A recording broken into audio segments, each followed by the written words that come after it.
es Emily Camila Quinteros Medina. En el presente video, grabado hoy 2 de julio de 2026, siendo las 4 de la tarde, se abordarán las teorías y sistemas de la psicología, organizados en dos unidades.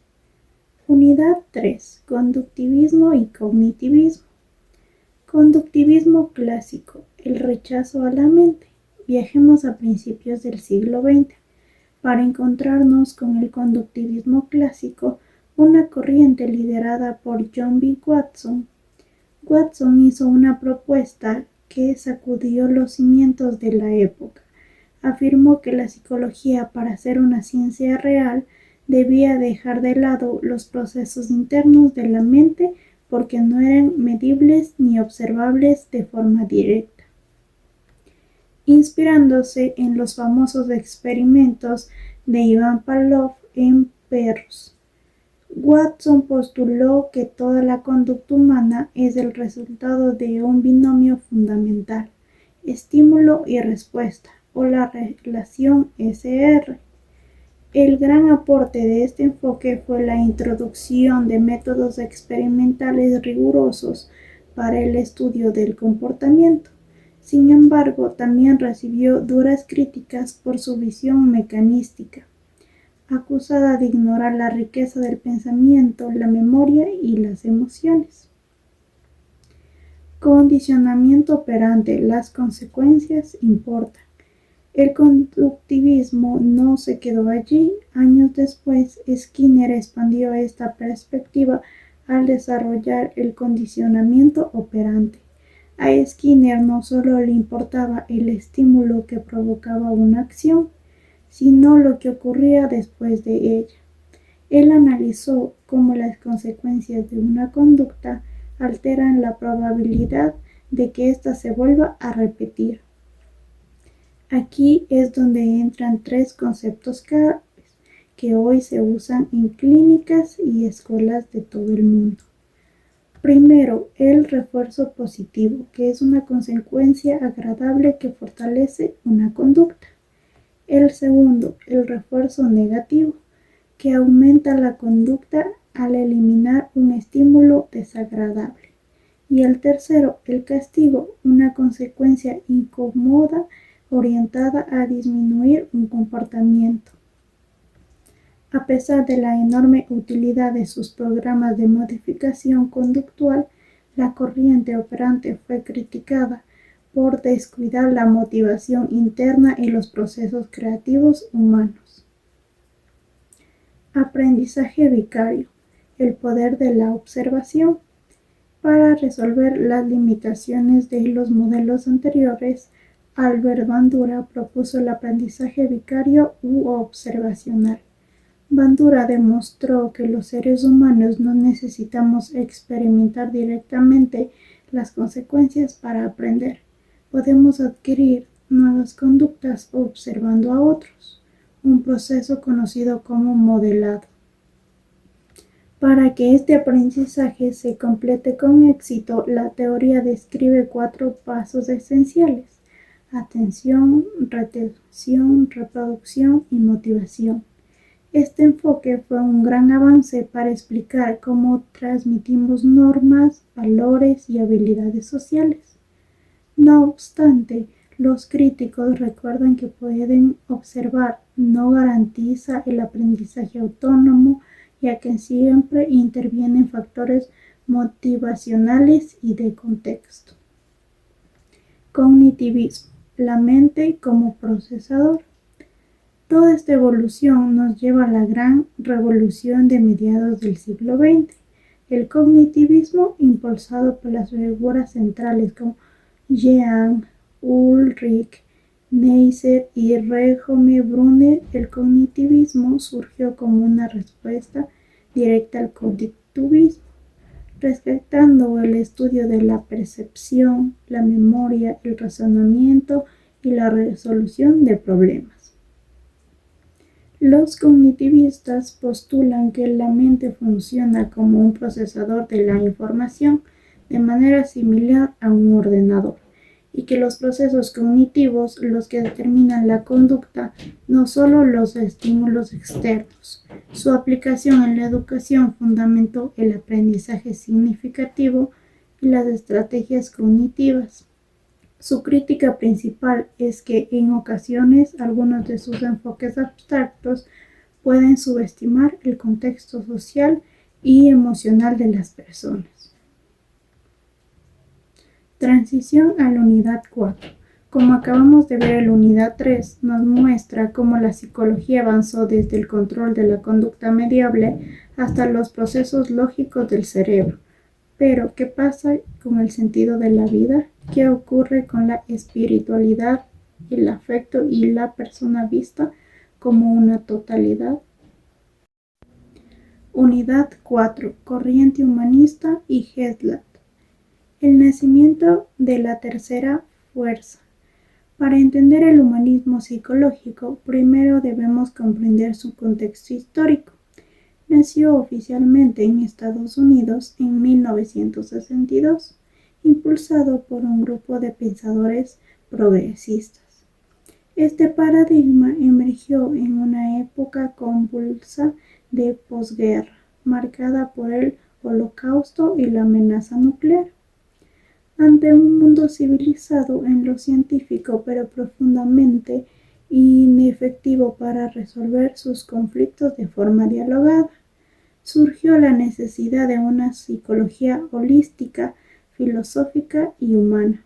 Es así como Abraham Maslow acuña el término de la tercera fuerza, un movimiento contemplado para trascender los determinados del conductismo y del psicoanálisis, contemplando a la persona como un todo luminoso y respetando su subjetividad y experiencia interna. Maslow, Roger y el enfoque centrado en la persona. Dentro de los principales fundamentales de este movimiento destacan Abraham Maslow y Carl Rogers. Maslow sostuvo que la psicología tradicional se había vuelto un compendio de la enfermedad, por lo que decidió investigar a las personas sanas y autorrealizadas. Postuló que el ser humano es intrínsecamente bueno y posee una motivación regulada por necesidades jerárquicas, que culminan en la autorrealización, un proceso para actualizar nuestro potencial genético y ser nosotros mismos. Por su parte, Rogers revolucionó la psicoterapia con el enfoque centrado en la persona. Rogers eliminó las barreras tradicionales entre terapeuta y paciente, demostrando científicamente que el crecimiento personal y el cambio terapéutico se logran gracias a tres actitudes relacionales: la empatía profunda, la aceptación positiva incondicional y la congruencia o autenticidad del terapeuta. La psicología de Gestalt, el aquí y el ahora, originada en Alemania a principios del siglo por Kofler y Kafka y transformada en una poderosa actitud clínica por Fritz en los años 50 y 60, bajo el célebre principio de que el todo es más que la suma de sus partes. La Gestalt explica que el ser humano percibe la realidad en patrones y estructuras completas, no en elementos aislados. Fritz propuso centrarse en el aquí y en el ahora, y en el awareness, o darse cuenta. Según la Gestalt, la neurosis es un síntoma de maduración incompleta, provocado por huecos en la experiencia, que aparecen cuando las personas viven intentando cumplir expectativas ajenas. Al no confiar en nuestros sentidos e integrar cuerpo y mente, aprendemos a no mentirnos y a tomar la responsabilidad de nuestra propia existencia en el presente. Logoterapia: el hombre en busca de sentido. Mientras en el antiguo continente el humanismo europeo mantuvo una tradición decididamente teológica y filosófica, El máximo exponente de esta vértice es el psiquiatra vienes Viktor Frankl, fundador de la logoterapia. Frankl tuvo el mérito histórico de demostrar la indomable fuerza de la dimensión espiritual en las condiciones extremas de los campos de la concentración nazis. La logoterapia es una psicoterapia centrada en el futuro y el sentido de la existencia. Frankl propuso que el pasado es inmutable, pero en el futuro es posible gracias a nuestra frente a lo inevitable. En lugar de hundirnos en el mortificante porqué del racionalismo, la logoterapia nos invita a preguntarnos para qué, transformando el sufrimiento en un acto creativo de libertad y responsabilidad, recordándonos que el motor del hombre es su voluntad del sentido. Terapias de tercera generación y vértices modernas. A lo largo de medio siglo, este paradigma humanista ha dado origen a herramientas de inmenso acierto tecnológico y clínico, desde las raíces de la Gestalt y los patrones lingüísticos de Peirce y Milton. Detallaron la programación neurolingüística en la década de los 70, una intervención enfocada en la reformulación emocional y conductual. Por su parte, Eugene elaboró la filosofía de lo implícito y la psicoterapia experimental, regalándole al mundo el focus. El focus es un método transversal que enseña al cliente a poner atención consciente en la sensación sentida del cuerpo, permitiendo que surjan significados autónomos que agilizan los procesos de cambio. Finalmente, la corriente transpersonal de Stanislav Grof, con el mapeo de la mente holotrópica, y Claudio Naranjo, con la tipología del enegrama de la personalidad, lograron recuperar con éxito la dimensión mística y espiritual para la academia científica occidental. Para finalizar, podemos afirmar que la evolución de las teorías psicológicas demuestra cómo la comprensión del ser humano ha ido transformándose con el paso del tiempo. Cada corriente surgió como respuesta a las limitaciones de las anteriores y aportó como nueva manera de explicar la conducta, el aprendizaje, el pensamiento y el desarrollo personal. En la unidad 3 conocimos el conductivismo, una corriente que revolucionó la psicología al proponer el estudio científico de la conducta observable. Gracias a autores como John B. Watson y B. F. Skinner, fue posible comprender cómo los estímulos, las respuestas y las consecuencias influyen en nuestro comportamiento. Posteriormente, Albert Bandura amplió esta visión al demostrar que las personas también aprendemos observando a los demás, mientras que el cognitivismo incorporó el estudio de procesos mentales como la memoria, la atención, el razonamiento y la resolución de problemas, mostrando que el aprendizaje no depende únicamente de los estímulos externos, sino también de la forma en que interpretamos y organizamos la información. Por otra parte, la unidad 4 nos permitió comprender una visión más integral del ser humano a través de la psicología humanística, el constructivismo y la Gestalt. El humanismo destacó la importancia de la libertad, la creatividad, la autorrealización y el potencial de cada persona para poder desarrollarse plenamente. El constructivismo explicó que el conocimiento no recibe de manera pasiva, sino que cada individuo lo construye activamente mediante la experiencia y la integración con su entorno. Finalmente, la Gestalt nos enseñó que las personas percibimos la realidad como un conjunto organizado y que comprender el todo resulta más importante que analizar únicamente cada una de sus partes. Al comparar todas estas corrientes, observamos que ninguna teoría explica por sí sola la complejidad del comportamiento humano. Cada una aporta herramientas valiosas para comprender diferentes dimensiones de la persona, desde la conducta observables hasta los procesos cognitivos, las emociones, la percepción, la motivación y el crecimiento personal. Precisamente por ello, la psicología contemporánea integra conocimientos provenientes de múltiples enfoques para ofrecer una comprensión más completa del individuo.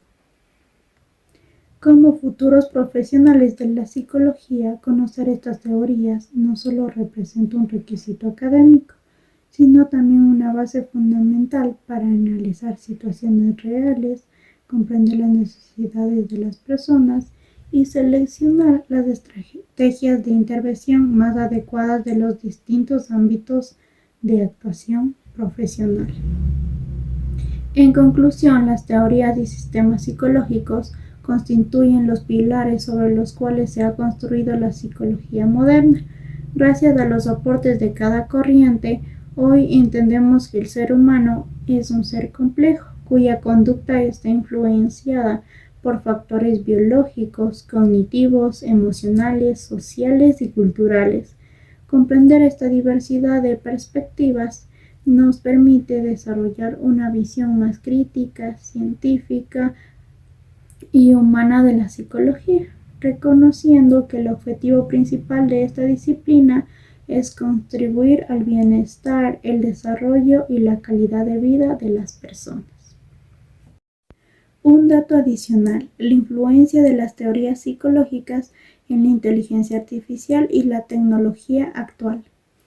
Antes de finalizar esta presentación, resulta interesante conocer cómo las teorías psicológicas que hemos estudiado no solo tienen aplicación en la psicoterapia o la educación, sino también han influido en el desarrollo de las tecnologías que utilizamos todos los días, especialmente en la inteligencia artificial, las redes sociales y las plataformas digitales. Por ejemplo, el conductivismo, desarrollado por John B. Watson y posteriormente ampliado por B. F. Skinner, inspiró gran parte del diseño de aplicaciones y redes sociales. Skinner demostró que las conductas pueden fortalecerse mediante refuerzos positivos. Este principio se aplica actualmente como la aplicación envía notificaciones, entrega insignias, puntos, recompensas o me gusta. Cada una de estas acciones funciona como un refuerzo que aumenta la probabilidad de que el usuario vuelva a utilizar la plataforma. De esta manera, muchas empresas tecnológicas emplean principios conductistas para fomentar determinados ámbitos de uso. Por otra parte, el aprendizaje vicario de Albert Bandura también está presente en el mundo digital.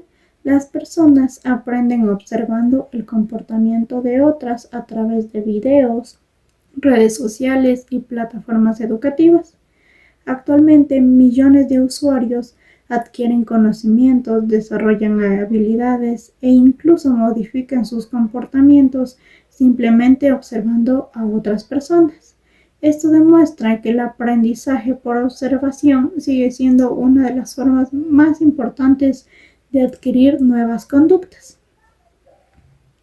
En cuanto al cognitivismo, esta corriente ha tenido una enorme influencia en el desarrollo de la inteligencia artificial moderna. Cuando los psicólogos comenzaron a estudiar cómo el cerebro procesa la información, organiza recuerdos, resuelve problemas y toma de decisiones, muchos científicos de la computación utilizaron esas ideas como inspiración para diseñar sistemas capaces de procesar datos de forma similar. Aunque una inteligencia artificial no piensa exactamente como un ser humano, muchos de sus modelos intentan imitar procesos cognitivos como el reconocimiento de patrones, el aprendizaje y la toma de decisiones. La psicología humanística también ha dejado una huella importante en la actualidad en los últimos años.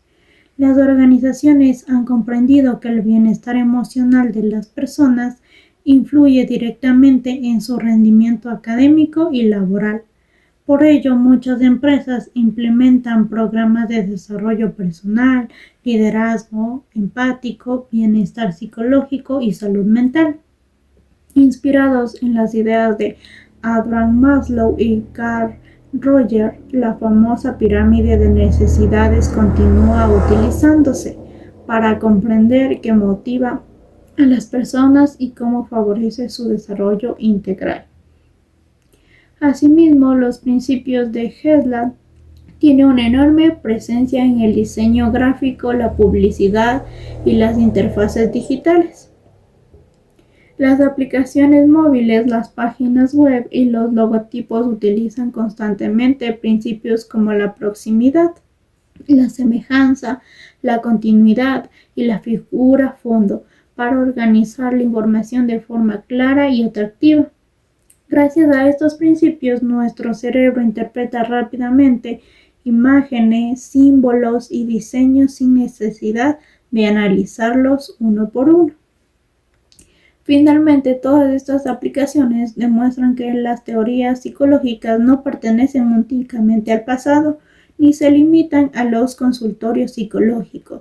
Por el contrario, siguen siendo fundamentales para comprender cómo aprendemos, cómo tomamos decisiones, cómo interactuamos con otras personas y cómo se diseñan muchas de las tecnologías que utilizamos diariamente.